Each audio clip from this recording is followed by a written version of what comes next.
ತಂದೆಯು ಸತ್ತರೆ ಒಂದು ತಲೆಯು ಹೋದಂತೆ,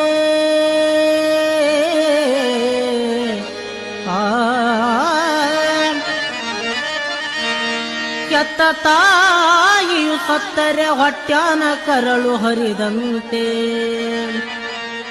ಅಣ್ಣ ಸತ್ತರೆ ಬಲಭುಜವು ಹೋದಂತೆ, ತಮ್ಮ ಸತ್ತರೆ ಎಡಭುಜವು ಹೋದಂತೆ,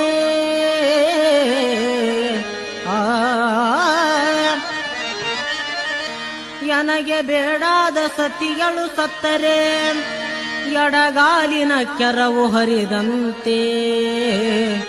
ನನಗೆ ಬೇಕಾದ ಸತಿಗಳು ಸತ್ತರೆ ಶ್ರೀ ಚನ್ನ ಮಲ್ಲಿಕಾರ್ಜುನನ ಮೇಲಿರುವ ಕಳಸ ಉರಳಿದಂತೆ.